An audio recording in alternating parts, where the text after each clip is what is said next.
Pronto. Pode começar, Leandro. Fique à vontade. Boa noite a todos, sejam bem-vindos a mais um webinar, um projeto da CACI, né? Palavra Viva. Eu sou Leandro, aluno da Teologia, e dando continuidade a essa proposta, Fraternidade e Amizade Social, uma leitura da Fratelli Tutti, numa ótica social, que iniciou no dia 4 de outubro, com a temática O Amor Político como Fecundidade dos Processos Sociais. Refletiu no dia 18/10 sobre Por uma Nova Arquitetura do Mundo e das Relações Humanas. E hoje traz para a discussão a temática O Cuidado da Fé pela Dimensão Social da Existência Humana. Para isto, contaremos com a presença do professor doutor padre José Antônio Boareto, que fará a conferência, e com o professor doutor padre Alexandre Borati Favreto, que fará a mediação deste evento. O professor padre José Antônio Boareto é presbítero da Diocese de Bragança Paulista e reitor do Seminário de Filosofia e Teologia, Seminário Imaculada Conceição, Campinas, São Paulo. Possui graduação em bacharelado em Filosofia pela PUC Campinas, graduação em bacharelado em Teologia pela PUC Campinas, mestrado em Ciências da Religião pela PUC São Paulo e doutorado em Ciências da Religião pela PUC São Paulo. Atualmente é docente da PUC Campinas, tem experiência na área de teologia, com ênfase em teologia, atualmente, principalmente nos seguintes temas: ciências humanas, experiência religiosa, ciências sociais aplicadas, turismo religioso e ciências da religião. E o nosso mediador, padre doutor Alexandre Borati Favreto, presbítero da Diocese de Limeira, professor da Faculdade de Teologia da PUC Campinas, doutor em Teologia Dogmática pela Pontifícia Universidade Gregoriana de Roma, mestre em Ciências da Religião pela PUC Campinas. Possui graduação em Filosofia e em Teologia nesta mesma universidade, sendo a teologia com reconhecimento pela Pontifícia Faculdade de Teologia Nossa Senhora da Assunção de São Paulo, obtendo a titulação de bacharelado em ambas as áreas. E antes de passar a palavra para o nosso mediador, o padre Alexandre, quero destacar três coisas importantes, né? São os nossos avisos. O primeiro é que as perguntas e comentários devem ser dirigidas para o telefone de DDD 11 97143 9419, e essas perguntas e os comentários serão encaminhadas ao palestrante pelo nosso mediador. Também, aquele que fez a sua inscrição, a declaração de participação para fins acadêmicos, a partir de 75% da presença no evento, estará disponível no e-mail. E o terceiro aviso, que o evento ficará disponível no YouTube da PUC Campinas. Agora passo a palavra para o professor doutor, padre Alexandre Borati Favreto. Boa noite, padre. Seja bem-vindo. Tá sem áudio, Padre Alexandre?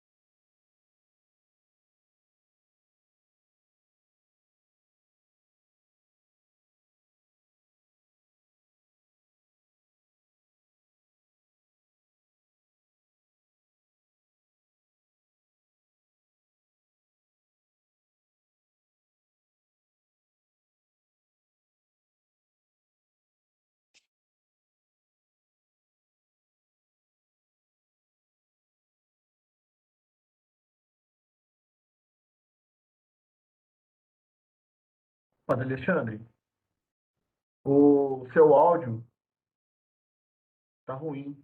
Estamos te ouvindo. Ainda não. Tá mudo aqui. Não, ainda tá mudo. Mas seu áudio aqui tá solto, ó.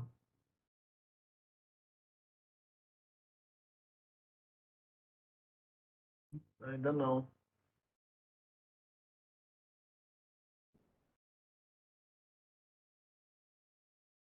Ainda sem som.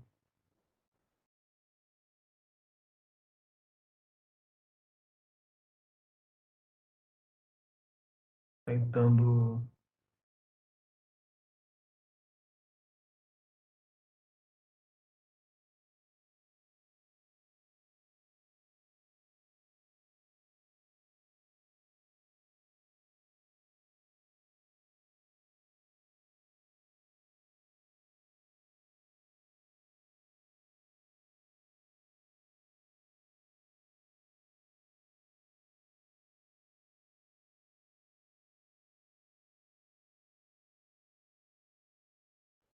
Ainda não, ainda não, tá sem som. No começo te ouvimos, quando você entrou, agora não tá saindo. Tenta com, se tiver um fone de ouvido, conectar no celular, alguma coisa assim. Não sei se a. Acredito que não seja a saída de áudio do celular. Eu vocês não escutam, né? Pelo jeito. Aí. Não, Dá ainda para. não. Aí, ó, tá. Agora saiu. Agora Tá dá? saindo. Então, tá bom. Tá. Então, eu estava dizendo o seguinte: eu peço desculpas por esse problema todo, esse transtorno todo aqui das mídias aqui. E também eu estou também me adaptando a isso, né? Porque eu voltei para o Brasil faz 6 meses, então eu também estou dentro, me adaptando e já também, se Deus quiser, passando dessa adaptação. Tomara que ano que vem as coisas voltem, né? Mas de qualquer forma, eu estou fazendo o melhor possível. Então, deu um atrasinho aí, mas estamos aqui. Eu estava dizendo o seguinte: não obstante essa desculpa toda, eu agradeço imensamente pelo convite, tá? De a gente poder refletir essa tarde sobre um tema absolutamente relevante, que é esse proposto, né? E me sinto honrado também de estar aqui com o Padre Boareto, que vai aqui expor para nós esse assunto tão relevante. E que bom que eu posso fazer essa mediação e participar disso, né? E me foi pedido uma pequena contextualização do assunto, né, dentro da encíclica do Papa Francisco, também a Fratelli Tutti, esse assunto que envolve a dimensão social e a fé. Então, eu diria duas coisas, apenas para a gente introduzir o assunto que o Padre Barreto vai aqui nos apresentar. Num primeiro momento, eu acho que a gente precisa pensar esse assunto na perspectiva diacrônica e sincrônica do próprio texto, né, da Fratelli Tutti. Primeiro, porque o texto e o assunto estão dentro de um contexto maior que envolve um projeto de igreja. E hoje está muito claro isso, que nós estamos mergulhados na dimensão da sinodalidade, né? Então, ela chegou para ficar, está se instaurando, está sendo refletido sobre isso, e essa sinodalidade foi preparada. Então, nós temos ali a Evangelii Gaudium como um grande conteúdo eclesial, teológico, programático.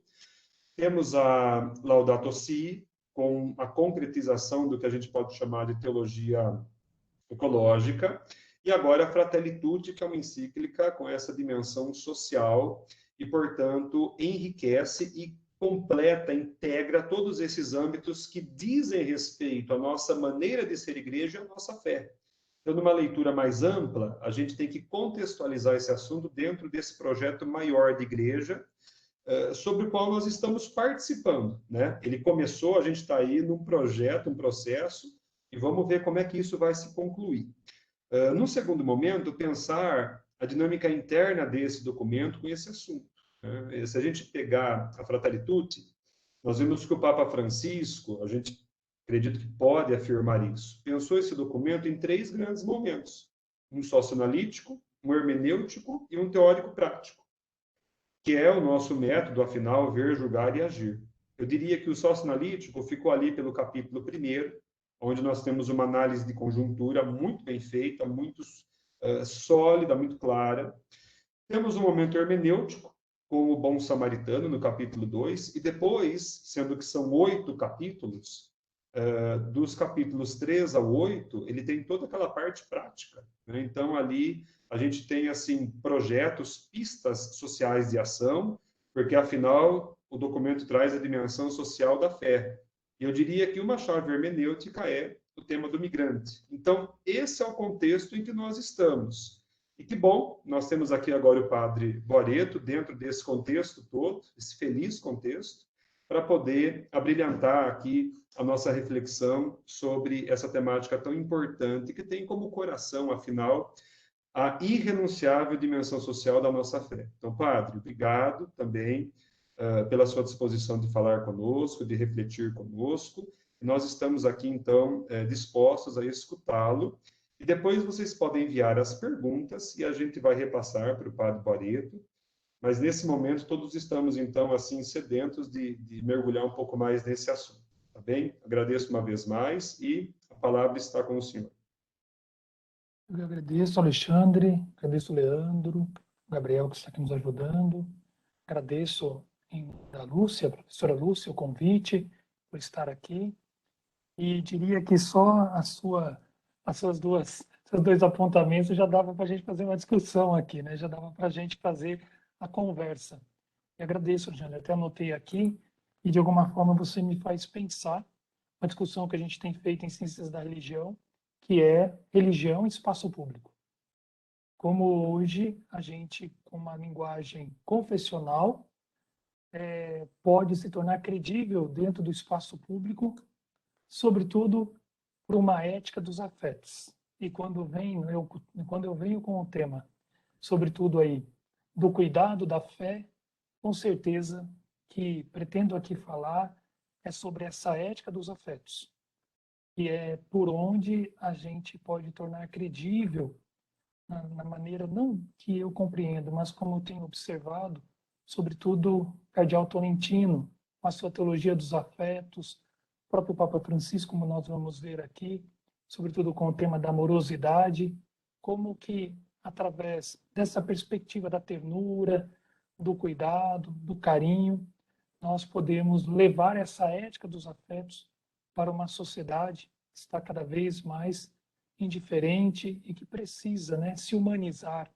e o quanto os valores humanos, cristãos, podem colaborar para tornar esse espaço público como possibilidade da fraternidade e da amizade social. Bom, eu vou compartilhar aqui o texto que preparei com vocês, vou estar fazendo essa comunicação, só vou buscá-lo aqui.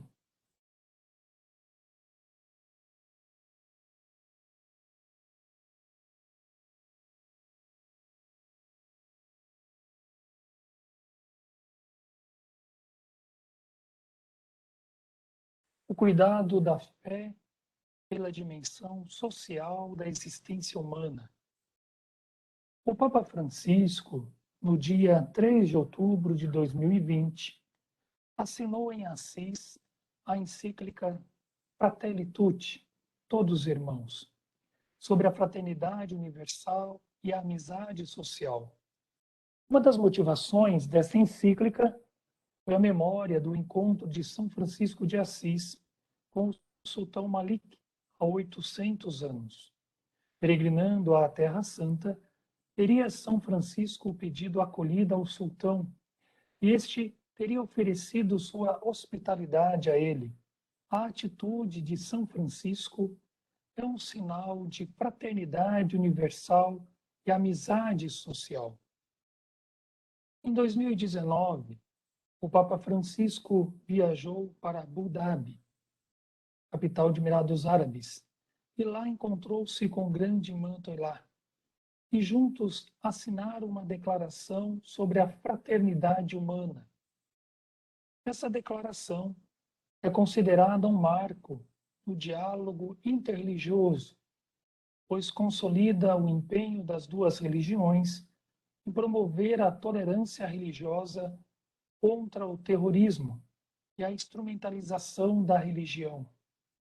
poderíamos dizer que a Fratelli Tutti é uma reflexão sobre o modo de tornar possível o que foi assinado nesta declaração. O reconhecimento de que vivemos às sombras de um mundo fechado leva-nos a constatar o perigo que vivemos em relação ao retorno e emergência de grupos extremistas que se apoiam não só em seus discursos, mas na prática em ações consideradas fundamentalistas. A exigência em recuperar a fraternidade universal é imperativo do Evangelho. Na teologia, e em particular no magistério social da Igreja, a compreensão de que toda pessoa é imago Dei, imagem de Deus, o direito natural, oferece uma definição ao ser humano necessária de ser recuperada hoje. Se Deus é nosso Pai, Criador e Todo-Poderoso, então somos todos irmãos e irmãs. Nesse sentido, dialogamos com a perspectiva apreendida da própria Declaração dos Direitos Humanos, em seu primeiro artigo. Somos livres e iguais, dotados de razão e consciência, e devemos agir uns com os outros em espírito de fraternidade. Toda pessoa humana é um ser em relação e só pode realizar-se em família e comunidade. O cuidado da fé pela dimensão social da existência humana acontece pela cultura do encontro e do diálogo por meio da convivência. Na Fratelli Tutti, o Papa Francisco ensina que para haver fraternidade numa amizade social entre nós, para haver fraternidade, uma amizade social entre nós, precisamos aprender a viver com amorosidade, pois ela destrói a crueldade. A amorosidade é um outro nome para dizer carinho. Sem o carinho que manifesta o respeito para com o próximo, não é possível encontro, nem diálogo.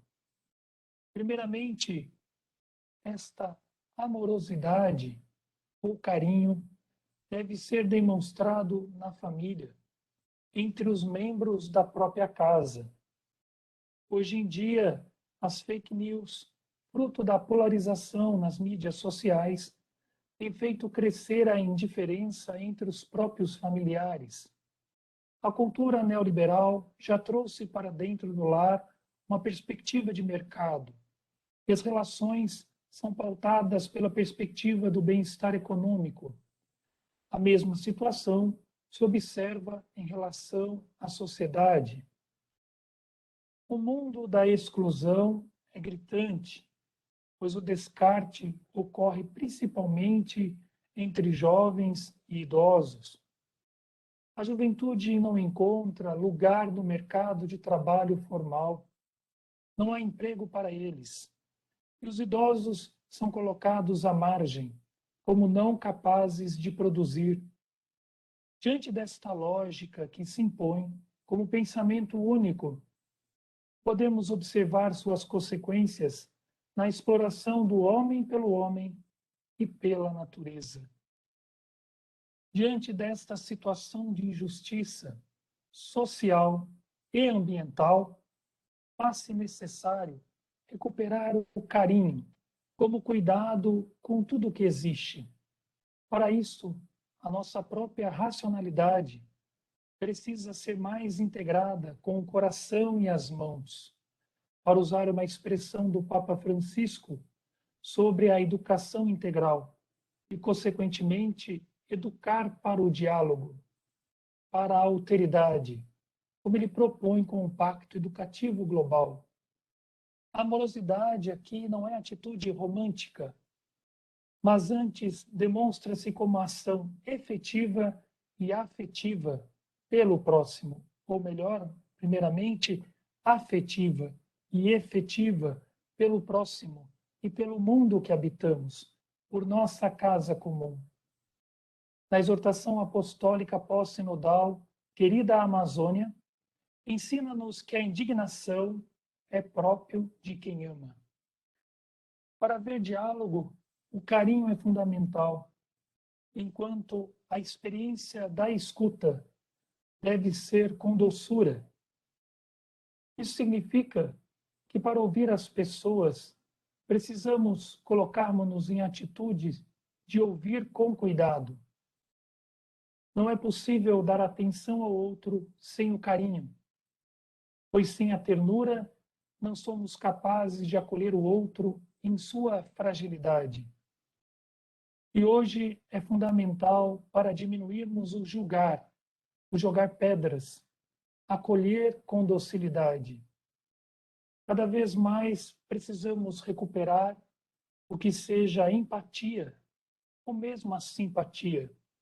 Sentir o outro como um outro eu, mas a partir da minha experiência com o outro, ou seja, estar diante do outro como eu diante de um tu.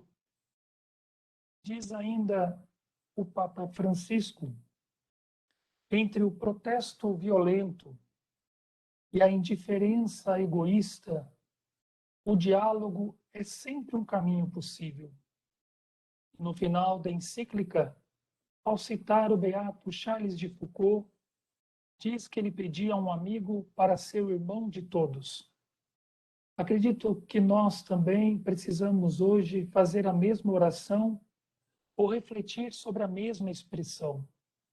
Em tempos de pandemia, onde enfrentamos a falta de solidariedade, subsidiariedade dos países ricos com os pobres, em prover vacinas, ou o negacionismo de alguns países, inclusive o nosso, reconhecer que se faz necessário vacinar é seguir os protocolos sanitários. É o que se espera de quem, com atenção, ao olhar o outro, diz: este é meu irmão ou irmã. Não há fundamento algum discriminar qualquer pessoa que seja, por raça, cor, sexo e classe social. Que não falte o carinho entre nós, pois Deus é sempre carícia em nossa vida e em toda a criação. Minha intenção com esta fala é justamente trazer para nós essa perspectiva que cuidado da fé, a palavra cuidado pode ser expressa hoje, sobretudo, como a palavra carinho. Por ocasião do Dia Mundial dos Avós, o Papa Francisco disse: o carinho precisa se tornar uma maneira de ser. Carlo Roqueta, quando ele fala da ternura, no seu livro Teologia da Ternura, ele diz que evangelizar, quando nós dizemos Deus é amor, ou quando queremos anunciar o amor, dizer da caridade que Deus é, esse amor precisa ser demonstrado de forma afetiva e efetiva, sobretudo como exigência de justiça, como compromisso para com aqueles que mais sofrem. Papa Francisco traduz a compreensão de ternura como misericórdia, não ser indiferente ao sofrimento da terra, não ser indiferente ao sofrimento dos pobres.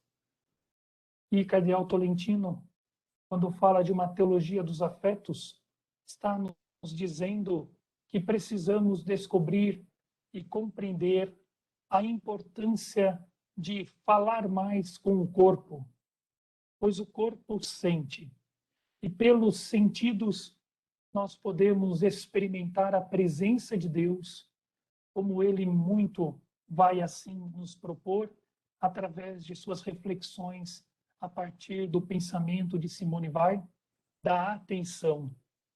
Prestar atenção é mais do que ficar atento a uma coisa. Prestar a atenção, acima de tudo, na perspectiva de Simone Weil, é tornar a vida oração.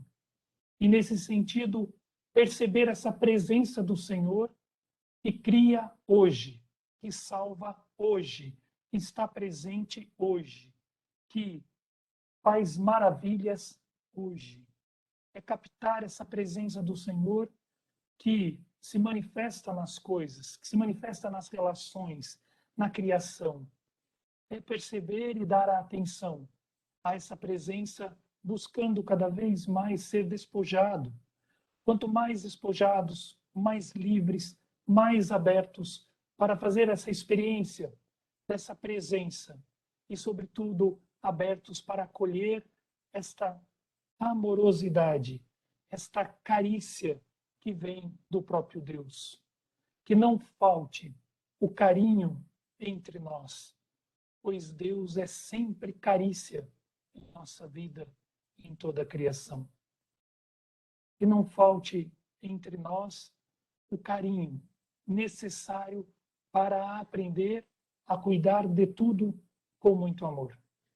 Precisamos redescobrir a amorosidade em nosso meio, para que possamos destruir a crueldade, para que possamos superar a polarização. Bento XVI dizia que o relativismo, e vivemos numa ditadura do relativismo, se atravessa o relativismo amando. Pois, de fato, quando nós vivemos nessa experiência profunda da ternura, quando buscamos, como o Papa Francisco nos coloca, viver uma revolução da ternura, que pode ser que não seja uma revolução tão extraordinária, mas pequena até, silenciosa, mas que ocorre em cada gesto de carinho e de cuidado que demonstro para com o outro, fruto de um verdadeiro cuidado e de atenção que eu estou oferecendo para o outro, pode ser que, de fato, comecemos aí uma revolução que vem do Espírito, que é ternura e que nos chama a viver em comunidade. E é como nos realizamos como pessoas, e é como compreendemos verdadeiramente o sentido da fé, sobretudo da fé cristã, que se expressa no sentido comunitário. E no diálogo com as outras religiões, para os cristãos, é por meio do Evangelho, sobretudo compreendendo a máxima, amar ao próximo como a si mesmo, e nós então nos movemos, encontramos a motivação necessária para poder olhar para cada um, para cada pessoa e reconhecer nela um irmão, uma irmã, um filho, uma filha muito amado de Deus, ou ainda mais o rosto do próprio Jesus, o rosto do próprio Cristo, a quem diante de mim reverencio com todo carinho, com todo cuidado, como diz Levinas, embora ele não cristão, mas o outro é face de Deus. Para nós, para aqueles que são cristãos, essa face de Deus é a face do próprio Cristo. Então, que possamos mesmo nos abrir à atenção necessária para acolher a presença, para acolher a carícia, para acolher a amorosidade, para acolher a paz. E termino lembrando do próprio São Francisco de Assis, que diz: somente aquele que tem o dom da paz, que acolhe o dom da paz em si, pode ser instrumento da paz. Possamos acolher a paz, possamos experimentar a doçura, a carícia de Deus em nossa vida. Hoje, agora, nesse momento, todo esse cuidado de um Deus que quer salvar, libertar, nos curar, de um Deus que permanentemente recria a sua criação porque a ama, porque tem desejo de salvar, porque é ternura. Experimentando essa ternura em nós, esse carinho em nós, assim também possamos oferecê-la aos nossos irmãos e irmãs, a toda pessoa, pois não há fundamento algum discriminar qualquer pessoa que seja, por raça, cor, sexo ou classe social. Essa é a minha contribuição, Alexandre. Queria trazer aí vocês. E dizer, só para terminar, que a gente possa também, sobretudo na convivência humana, no desafio que temos de conviver unidos no meio dessa sociedade que é cada vez mais ainda plural, mas perceber que no desafio dessa convivência está a beleza. A beleza. E viver a beleza da convivência social, da amizade social, diante, infelizmente, do horror do fundamentalismo, que cada vez mais se impõe como um mundo fechado para todos nós, como muros, para dizer, naquela perspectiva do Papa Francisco. Mas vamos construir pontes, sejamos construtores de pontes, sejamos aqueles que promovem a cultura do encontro, do diálogo, a beleza que é ser comunidade, buscando conviver com as diferenças.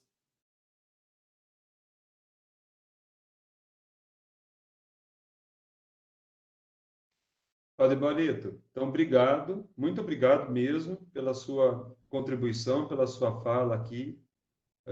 Bom, tá dando para escutar agora? Ô, Alexandre, pode falar. Então tá, só para Deu conferir. para ouvir bem? Saiu bem? Sim, perfeito, perfeito. Eu até fiz as minhas anotações aqui, viu? Porque a gente agradece mesmo. Como é bom a gente poder ter vários pontos de vista sobre o mesmo assunto. É o que o Papa fala do poliedro. Sim, então, olhando o mesmo assunto, a gente, cada um vai ter uma perspectiva e quanto isso é enriquecedor. Sobretudo no final da sua fala, quando você traz as religiões, e o próprio documento da Fratelli traz isso no capítulo 8, essa é uma perspectiva que precisa ser muito explorada, que é a do diálogo como a capacidade de você escutar o outro e acolher o que o outro traz como algo profundamente divino. Como quando você colocava, a partir da nossa concepção cristã, Jesus, quer dizer, a pessoa é a face de Deus, e qualquer pessoa. Então, aquilo que ela tem a trazer como contribuição tem que ser acolhida para esse diálogo que, afinal, agora se expande, né, para uma fraternidade universal. Então, de coração, a gente agradece, muito bom. E eu gostaria só de pontuar algumas coisas assim da sua fala e já passo para as perguntas que nós já temos, tá? A Lúcia já está me mandando aqui, né, Lúcia? Então, também, obrigado pelo convite, tá? Eu estou vendo as perguntas aqui. Acho que 3 pontinhos assim, Boreto, porque eu não vou fazer alguma consideração já não, vou passar para as perguntas e se der tempo eu faço as minhas, assim, se não. Mas, de qualquer forma, a estrutura do seu discurso, acho que, para mim, ficou 3 pontos, assim, muito relevantes. O primeiro deles, quando você traz, no início, a dimensão coletiva da amorosidade. Eu gostei quando você se fixou bastante nessa questão do cuidado, da amorosidade, da ternura. Quer dizer, é a novidade que o Papa traz. Em vez de pensar grandes superestruturas, vamos partir disso, é o que a gente pode fazer. Então, quando você trouxe a amorosidade nesse âmbito coletivo, quer dizer, e ela como solução para algumas coisas, né? Como a cultura neoliberal de distanciamento, a polarização. Então, quer dizer, a solução está aqui, né? Não precisa vir de fora, nasce de nós, é indutiva. E depois você parte para a amorosidade numa perspectiva pessoal, com o conceito de empatia. Eu achei muito interessante essa articulação. E depois, concluindo o discurso, com esse conceito que eu gostei muito, a revolução da ternura. E aí você traz cristologia, você traz acolhida, você traz o dom que é a gente acolher isso, porque afinal a decisão é nossa, a proposta existe, Deus age, mas a decisão é livre e é nossa. E depois termina com essa questão da religião, do fundamentalismo, e fundamentalismo que não é religião. Religião é toda uma outra coisa. Ela é diálogo, ela é aquilo que São Francisco fez com o sultão. Sim. É isso que Francisco, moderno, faz, e é isso que nós precisamos fazer. Então, que bacana, agradeço de coração essa sua perspectiva. E, pontuado, então, um pouco essa visão panorâmica da sua fala, eu vou partir aqui para as perguntas. Nós já temos 2. Eu vou fazer a primeira, depois faço a segunda, tá? E, na medida que elas forem surgindo, a gente vai conversando aqui. A primeira pergunta é a seguinte, ó. Como você vê a juventude hoje? Mais aberta ou não para o diálogo? E qual a contribuição da universidade para a educação para o diálogo? Eu vou repetir, então. Como você vê a juventude hoje, se ela é mais aberta ou não para o diálogo? E qual a contribuição da universidade para uma educação para o diálogo? Bom, eu teria que ter aí os dados sociais, né, para saber como está a situação da juventude. Eu vou falar mais da experiência de vivência de sala de aula, da vivência do seminário. Eu vejo que existe um papel fundamental que, então, quando o Tolentino fala, né, citando a Simone Weil, da atenção, me vem também eu ouvi falar ele é um professor de Oxford chamado George Steiner. O Steiner fala que ele vai um pouco no caminho da Simone Weil, quando ele diz que a gente precisa voltar também essa atenção. Ele fala do ato heróico de ler um texto, por exemplo. Ele fala, se hoje em dia a gente conseguir ficar 15 minutos, esse livro dele chama Nenhuma Paixão Será Desperdiçada. Ele fala, se a gente conseguir ficar 15 minutos sem o celular, sem olhar para o celular, e atenção naquele texto, lendo o texto, buscando de fato ouvir o autor, de fato a gente vai, olha o que ele diz, continuar sendo humanos. Porque ele fala que a gente pode perder a perspectiva de ser humano porque não escutamos mais. Eu não sei, posso estar muito enganado. Acho que há uma juventude que está fechada, mas nós também estamos. Nós também levantamos muros, nós também não sabemos escutar. Por isso, o desafio da escuta com amorosidade. Eu penso que quando a gente tem a Lexio Divina, uma vez eu estava refletindo sobre isso. Quando o Guigo vai escrever sobre a Lexio Divina, o Monte Cartucho, ele diz que a primeira atitude é pedir a docilidade do espírito, porque a palavra a ser escutada precisa ser doce, precisa ser com docilidade. Então, eu diria que é esse esforço da amorosidade. Quando o Papa fala da amorosidade, eu não lembro agora, Alexandre, mas tem esse nome da amorosidade, é um carisma paulino, que chama Aristótenes, é algo assim, que está lá na Fratelli Tutti, mas ele fala, é um dom, é um carisma do Espírito. E ele coloca justamente aí, né, entre o protesto violento e a indiferença egoísta, o caminho do diálogo é impossível. Mas esse caminho do diálogo é com amorosidade.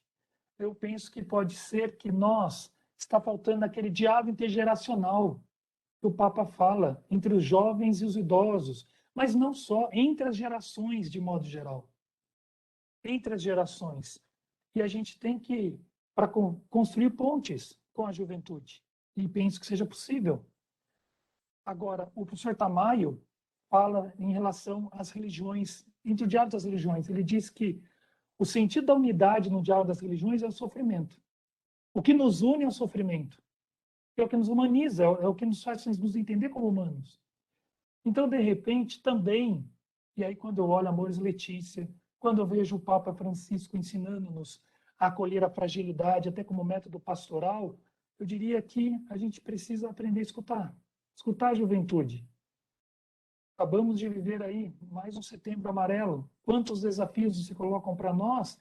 E quando a gente vai observar, né, esse grupo de vivência mesmo que aqui a Lúcia está à frente aí, que temos aqui na PUC, qual é o grande desafio? É saber escutar. Então, eu diria que até agora acho que vai ter um curso da FAGE, escuta, ama, acompanha, escuta, acompanha e ama. Mas vai dizer que esse acompanhamento da juventude se faz pela escuta e é uma escuta amorosa. Posso estar... É o que eu tenho entendido, sem estar com os dados sociais aqui, falando mais até numa, vamos dizer, quase como que dicas pastorais, assim, um pouco da vivência que a gente tem até pelo próprio seminário. Um pouco isso que eu vejo. Maravilha, Padre. Bacana. A gente agradece, então, a sua colaboração aqui nessa pergunta. Vou fazer também, então, bom, aqui já vieram algumas reações com relação a isso. Alguém já colocou aqui, né? O diálogo é muito importante e tal. Agradecendo a palestra também, eles estão aqui no, no outro chat que eu estou vendo nas perguntas. Então, com certeza foi muito satisfatório. Uma outra pergunta que está colocado aqui, eu vou ler para o senhor. Ó.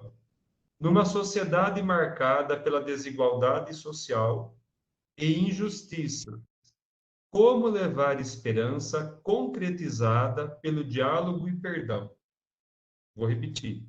Numa sociedade marcada pela desigualdade social e injustiças, como levar esperança concretizada pelo diálogo e perdão? Então, eu penso que, eu tenho refletido muito sobre isso, eu penso que a gente fala de uma amizade social, mas a amizade social não pode ser somente entre nós. A ideia de amizade social é justamente a convivência com a sociedade. E há muitos grupos que precisam ser fortalecidos. Eu vejo pelo próprio trabalho do diálogo interreligioso, a gente é uma rede que se apoia, uma rede que dá força um para o outro, não só no sentido de apoio moral, vamos dizer assim, mas de assumir compromissos comuns. Nós estamos aí celebrando 40 anos da nossa Trinitate, e lá vai falar desse.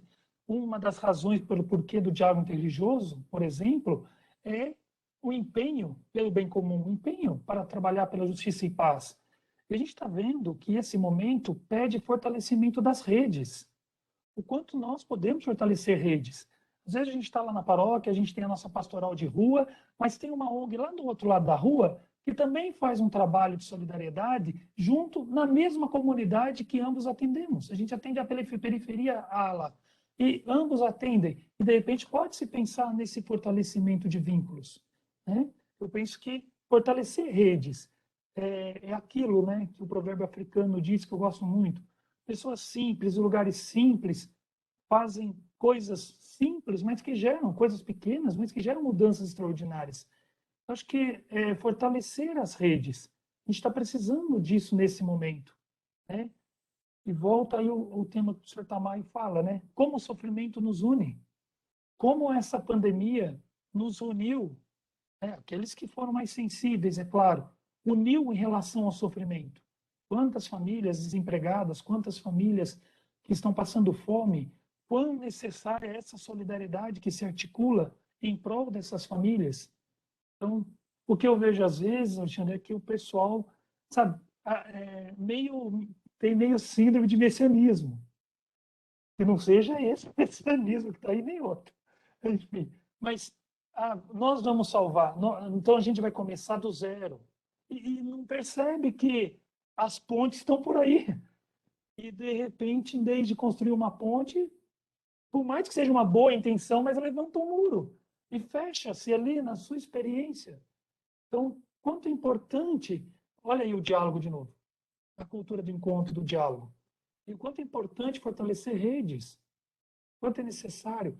E, se me permite voltar à pergunta, uma pergunta foi feita atrás sobre a universidade, eu vejo a universidade, de alguma forma, envolvendo os jovens. Quantos projetos de extensão, quantas ações solidárias. A gente sabe que nascem das faculdades e a própria PUC tem, em forma de organismo oficial, serviço oficial, junto da periferia, junto às pessoas que estão em situação de sofrimento aqui em Campinas, na região. Sei, por exemplo, a gente dando na nossa faculdade, a gente sabe de projetos sociais que as faculdades estão inseridas, envolvidas, projetos de extensão, sobretudo com comunidades aí mais vulneráveis. Então, acredito que por esse caminho vai se promovendo esse humanismo solidário, vai se promovendo essa cultura de solidariedade, né? Vai se promovendo essa cultura do encontro e do diálogo também, né?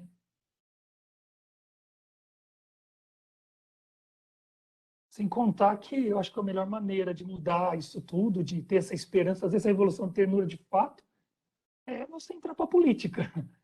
Mas você tem que ter vocação, né? O Papa Francisco fala do vocacionado à política. A política é a forma mais sublime de caridade. Você entrar na política entendendo que lá é o lugar da realização do bem comum, né? Ou seja, quer cuidar das pessoas, entende que o papel da autoridade política é cuidar das pessoas, então, é que você possa adentrar, né, a política nesse sentido. Agora, é claro, a gente sabe quantos jogos de interesses, enfim, mas, de repente, pessoas com outra perspectiva lá podem fazer a diferença, né? O BN16 fala isso, né? Para mudar uma ética social, ela só muda através de uma ética pessoal. Claro, precisa ter pessoas com outras virtudes, outros valores nesses lugares, né? Nesses espaços. Mas lá é o espaço por excelência. Aí falando mais dentro da igreja, né? Do leigo por excelência, né?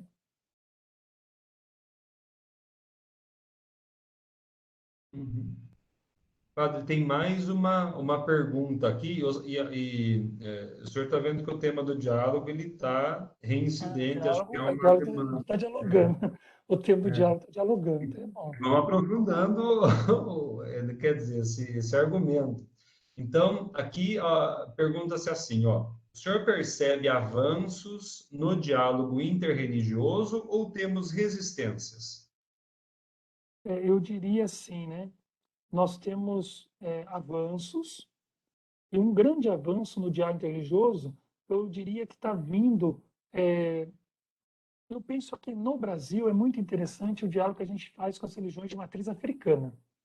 Esse diálogo, para mim, é um avanço, porque de uma postura até colonizadora, né, que vem de demonização, desde o período da colonização, lá da escravidão, vem essa visão de demonização da cultura africana por excelência, e hoje a gente começa a olhar a teologia, começa a compreender o universo religioso do candomblé, da umbanda, e a respeitar, e reconhecer a importância de garantir a religião de matriz africana, a liberdade religiosa, de combater, né, a intolerância religiosa. Eu vejo, por exemplo, os empenhos que fazem os grupos interreligiosos para favorecer a lavagem das escadas em alguns lugares, né? E é uma forma de fazer uma memória de um determinado período, mas que até naquele período, se for ver, foi uma forma de exploração do escravo, né? Da pessoa do escravo. Mas hoje se torna um elemento de sentido de comunidade, de unidade desse diálogo religioso. Isso é muito interessante de observar, né? E isso, para mim, é um avanço, esse desafio. Quando a gente faz fóruns interreligiosos e a gente discute a questão da intolerância religiosa, é um avanço, né? Avanço também, daí eu não sei se seria diálogo interreligioso, alguns chamam de macroecumenismo, mas a gente chama de ecumenismo, né? Naquela divisão entre ecumenismo e diálogo interreligioso, a gente tem um avanço no ecumenismo, que agora vai comemorar 50 anos, do diálogo católico pentecostal. Hoje a gente está ouvindo falar muito do diálogo católico pentecostal. Não começou agora, já no Vaticano II, depois ali Paulo VI já dá início a esse diálogo católico pentecostal. E para mim isso é um avanço, porque a gente está falando não das igrejas históricas protestantes, da qual já tem toda uma caminhada que é pelo CONIC, né? Sobretudo a gente tem no Brasil o CONIC, e que vem de toda uma organização já junto com as igrejas históricas, mas é o pentecostalismo, as famosas garagens divinas, que a gente tem várias, né? E são grupos pequenos, outros grupos têm uma maior representatividade, mas esse diálogo com os pentecostais, para mim, tem sido um avanço, porque é justamente a resistência também vem daí. Sobretudo no nosso país, a resistência vem de muitos grupos, mas não só pentecostais, né? Tenho medo de fazer um juízo de valor, mas descrevendo aquilo que vocês mesmos podem pesquisar, quando buscarem o mapa da intolerância religiosa. Infelizmente, a religião é muito interessante, até curioso, duas coisas. A religião mais negra do Brasil é o pentecostalismo. São mais de 8 milhões de pessoas negras que se declaram pentecostal. Vale a pena até pesquisar sobre isso. Muito interessante. Por que os negros escolheram o pentecostalismo? Mas, ao mesmo tempo, há muitas ramificações pentecostais, sejam evangélicas, mas também católicas, com uma percepção, uma atitude muito fundamentalista e que favorecem essa demonização das religiões afro-brasileiras. Muitas vezes isso ganha força, sobretudo, através de representantes midiáticos, seja do catolicismo, seja dos pentecostais, que, de alguma forma, alimentam isso nos fiéis. E o problema é quando essa intolerância deixa de ser verbal para ser agressiva. E a gente vê, por exemplo, chegando a ponto de destruir espaços religiosos, como terreiros que são destruídos, né? E outras formas de ameaça aos líderes, né? Para mim, sempre emblemático, doloroso, né? Até de sempre a gente recordar, aquela menina que foi à escola no Rio de Janeiro, e ela tinha colocado a roupa própria da religião dela, ela do candomblé, e tomou uma pedrada na cabeça. Mas foi muito significativo que tanto um pastor e o Dom Orani a acolheu. Então, isso foi um sinal de amizade social. Isso foi um sinal da fraternidade.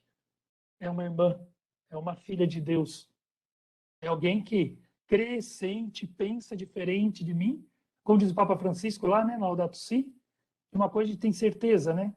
Há grupos, há pessoas que pensam diferente, sentem diferente, creem diferente, mas uma coisa nós sabemos: somos todos filhos de Deus. E eu gosto do nosso Tretate, quando a nossa Tretate fala assim, né? Se nós recusamos chamar alguma pessoa de irmão ou de irmã, nós não podemos chamar a Deus de pai, né? Isso é muito interessante, está na nossa Tretate, né? É um convite a gente conviver em paz com todos, né? Ter uma boa conduta com todos, né? Bem forte essa afirmação da nossa Trindade, né? E bem real também. O padre, tem mais uma pergunta aqui, acho que vai ser talvez a última, também em torno do diálogo. Se pergunta assim: abrir-se ao diálogo seria uma forma de cuidar da fé? Abrir-se ao Sim, diálogo seria uma forma de cuidar da fé? sim, sim, acredito que sim, porque a fé opera pelo amor, como diz Santo Agostinho, né? A fé opera pela caridade. E só é possível caridade e amor na relação. E a relação é sempre de uma pessoa com outra pessoa. E nós nos realizamos como comunidade. A experiência da fé é comunidade. Na doutrina social, no compêndio, primeira comunidade é o homem e a mulher. Naquela perspectiva do plano de Deus, da família, e depois a própria família. E depois a sociedade, de modo geral, né? Então, o ser humano se realiza, né? E eu gosto muito quando São Tomás de Aquino fala, né, que quando eu procuro e me empenho a fazer o bem tem sempre que estar orientado para o bem comum, senão não é verdadeiro bem. Então, ou seja, eu faço o bem para eu faço o bem para mim, mas o bem para mim é um bem para o outro. O dom da realização da vida minha se dá na realização da vida do outro. É claro que o diálogo, nesse sentido, é uma oportunidade, sim, para vivermos a nossa fé. Mas eu volto a insistir, né? Escuta com amorosidade, porque o diálogo tem que nascer da amorosidade, como disse muito bem o Alexandre. Essa é a novidade do Papa Francisco. E ele coloca a amorosidade, e aí eu falei, quando eu falo na fala minha, escapar da questão romântica, porque senão a gente fica, parece, né? Nossa, tudo amor, amor, amor, amor. Ela ouviu, que nem os tribalistas lá, né? A gente ouviu uma homenagem aos professores. É linda aquela canção. Mas no sentido para dizer assim que essa amorosidade, ela tem a dimensão de indignação. Quando o Papa Francisco fala na exortação apostólica pós-sinodal Querida Amazônia, que a gente ame a Amazônia como uma mãe, e aí a gente se indigne. Olha o que estão fazendo com a nossa mãe. Então, ou seja, a indignação é própria de quem ama. E ele traz isso também na Fratelli Tutti, né? Quando ele vai falando da amorosidade. A indignação ética como compromisso de justiça que nasce porque ama. Então, o diálogo precisa ser feito com amorosidade, né? Nas relações pessoais e o que nos levam também de fato, e a Dona do Céu entende assim, né? É por meio das relações pessoais que a gente transforma a sociedade. Transforma as relações e renova a sociedade. A sociedade, ela só pode ocorrer se há comunidade. E comunidade só pode ocorrer se há relação social entre as pessoas, né? De fato, um pouco isso. Muito bem. Não chegaram mais perguntas, mas a gente tem um tempinho ainda. Vai até que hora? 7h10 ou 7h30? Assim? O que eu entendi era 7h10. 7h10, né? É. Então tem mais uns minutinhos. Ah, tá bem. E então eu vou trazer algo assim. Aí não é tanto pergunta, é mais um bate-bola aqui, assim, né, Boreto? Eu, lendo um pouco a Fratelli e a partir disso que você traz, nos números 80 a 83, o Papa coloca assim, né? O próximo sem fronteiras. Quer dizer, que cai em cheio nisso que você está trazendo. Não existe muro mais, né? Quer dizer, nunca existiu, na verdade, mas a perspectiva de fé hoje deixa muito claro assim que quando a gente se pergunta quem é o meu próximo para que eu possa dialogar, ele é o próximo sem fronteiras. E para trazer essa dimensão heurística ampla, universal, o Papa vai passar pelo capítulo 3, a hospitalidade, que você já colocou ali também na sua fala, logo no início. E depois, no capítulo 4, Barreto, eu vejo que ele pega como chave hermenêutica o imigrante. O imigrante como ponto de partida para pensar um diálogo Ocidente-Oriente, diálogo cultural e diálogo religioso. Eu achei interessante essa perspectiva do imigrante, porque hoje o imigrante é a categoria do pobre, aquele que é o último, que está lá longe. Quer dizer, então se eu penso nele, eu abarco todo mundo. Então, o Odiado, né? imigrante, nesse documento, acredito, seja uma chave hermenêutica para um diálogo mais amplo, que envolva cultura e religião. E você vê assim também? Muito Como é que... interessante. Muito interessante. Porque quem traz, né, para a política internacional, o Antônio Spadaro, você falando, me lembrou do padre Antônio Spadaro. Ele tem um texto chamado Diplomacia de Francisco. E lá na Diplomacia de Francisco ele fala que o Papa Francisco traz para a agenda internacional a misericórdia. Ele tipo assim, não que ele traz um conceito teológico, mas vamos dizer, uma compreensão conceitual teológica para uma vivência de uma agenda internacional. E justamente enfatizada essa misericórdia na política dos refugiados. E, de fato, ele fica como emblema, né, desse próximo, né, desse que está caído pelo caminho, desse que a quem devemos agir com misericórdia, né, voltar a nossa atenção, né. Sim, porque de fato é aquele que vaga, né, buscando uma pátria, né, buscando um lugar, né, sobretudo não encontra condições para o desenvolvimento na sua própria pátria.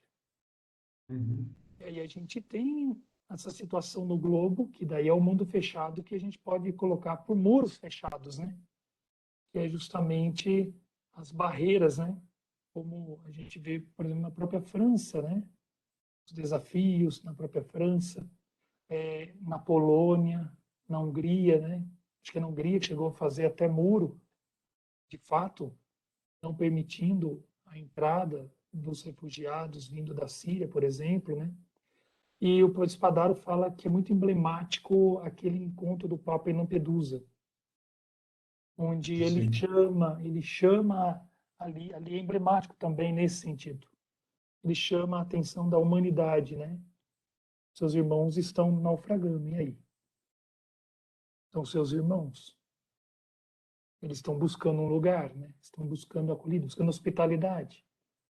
Não, muito interessante o que você traz.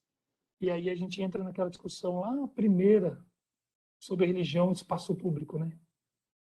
Como a teologia se torna pública, tem uma mensagem pública, sem deixar de ser, sem ser laica, sem deixar de ser confessional, sem deixar de ser evangélica, vamos dizer assim, mas encontra ressonância no laico, nessa laicidade, né?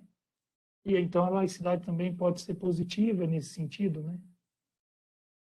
Nesse diálogo intercultural, onde também as grandes tradições, a religião, sobretudo aí o catolicismo, tem o que dizer, tem o que oferecer.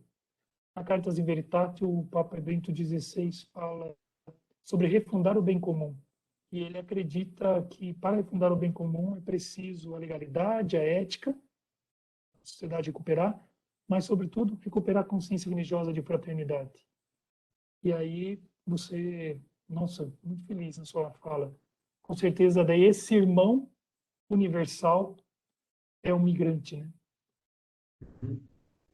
E o Papa Francisco termina lá a Fratelli Tutti, lembrando do Beato Charles de Foucault, que rezava, né, pedindo para ser irmão de todos. E, de fato, acho que essa chave hermenêutica é o imigrante, que é emblema de todo aquele que sofre a exclusão, né, que vem do mundo da exclusão, que está no mundo da exclusão.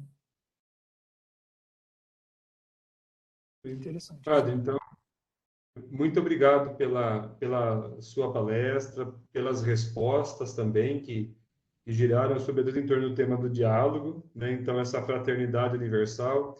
É interessante que todos já estão percebendo que envolve essa responsabilização pessoal, que é diálogo, né? Parte da disposição de falar e de escutar. Então, deu para a gente explorar bastante esse assunto. Achei bem bacana e bem pertinente também que eles tenham feito perguntas bem correlacionadas, né? E permitiram que eu fizesse esse aprofundamento. Então, nós agradecemos muito ao palestrante e também a todos aqueles que participaram com a sua presença e as suas perguntas, tá bom? Eu passo, então, agora para os organizadores do nosso evento. Agradecemos a presença de todos, né, que acompanharam a live, o Padre Boareto, pelos seus ensinamentos, o Padre Alexandre, pela mediação deste evento. E com essa temática, né, o cuidado da fé pela dimensão social e da existência humana, encerramos hoje o webinário Fraternidade Universal e Amizade Social.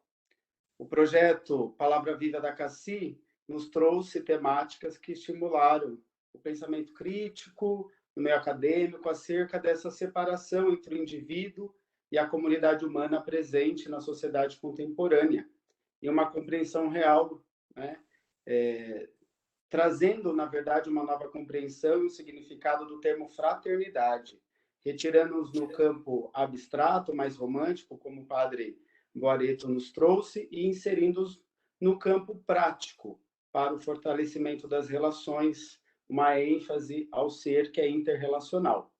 Importante reforçar que será emitido para os inscritos pela CACI a declaração de participação para fins acadêmicos, a partir de 75% da presença, e para rever, ou para quem não conseguiu acompanhar as lives, estarão disponíveis no canal da PUC Campinas, no YouTube. Obrigado a todos, boa noite. Boa noite. Boa noite. Boa noite a todos, até mais, obrigado. Tchau.